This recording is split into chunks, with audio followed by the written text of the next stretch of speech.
Hardly a day goes by that someone of prominence, a politician, a talk show host, an entertainer, doesn't call some conservative, or conservatives generally, racist. Here are typical examples. The chairman of the Democratic Congressional Campaign Committee, Congressman Steve Israel. To a significant extent, conservatives are animated by racism. TV newscaster Ed Schultz. This is what the Republican Party stands for: racism. Oprah Winfrey. There's a level of disrespect for the office that occurs in some cases, and maybe even many cases, because the president is African American. There's no question about that. To call someone a racist should be a very serious matter.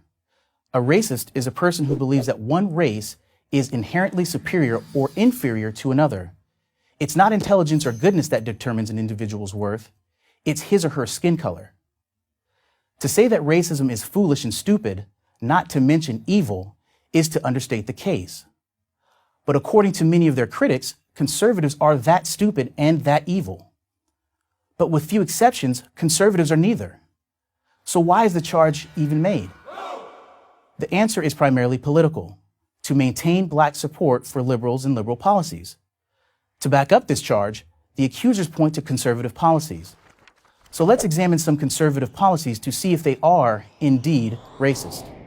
The long-standing conservative opposition to affirmative action is a good place to start. It was Democratic President John F. Kennedy who first used the term affirmative action in 1961. But affirmative action, in the way we think of it now, wasn't implemented until 1970, during the administration of a Republican president, Richard Nixon. The theory was that, because of historical discrimination, blacks were at a competitive disadvantage to other races and ethnicities. To erase that disadvantage, standards that most blacks presumably couldn't meet had to be lowered. One could make the case that this policy had some utility when it was first put in place, but that was a long time ago.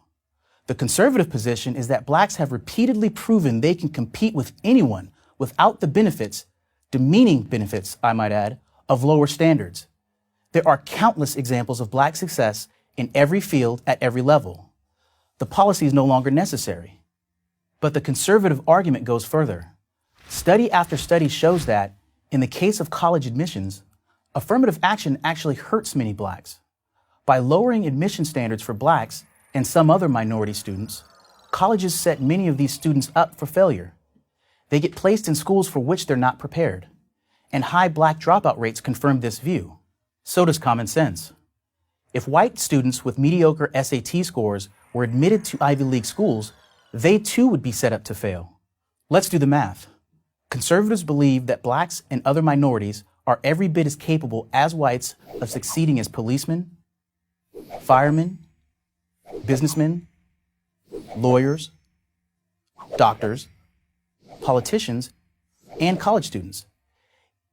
Yet for this belief, conservatives are called racist.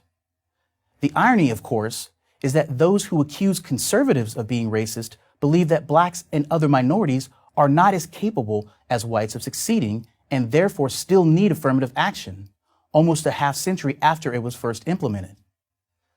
Let's look at another issue where this contrast between conservatives and those who accuse them of being racist is even more starkly drawn: voter ID.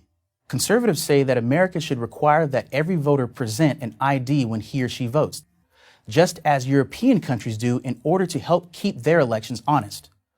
Are all these democracies racist? Of course not. Yet the accusers say that conservatives who support voter ID are racist. Why do they say this?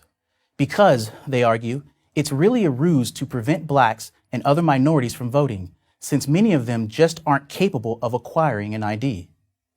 Can you get more condescending than that? Let's be real. You need an ID to drive, to fly, to buy a beer, even to purchase some cold medicines. Whites can do it, but blacks can't? Tell me who the racists are again? One more example. It's conservatives who push for school vouchers, which would allow all parents, not just wealthy ones, to choose their children's school. It's the other side that doesn't trust minority parents to select an appropriate school for their children.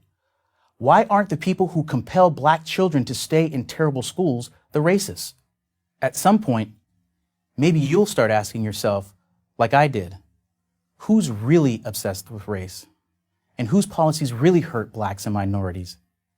Maybe it's not who you think it is. I'm Derek Green of Project 21 for Prager University.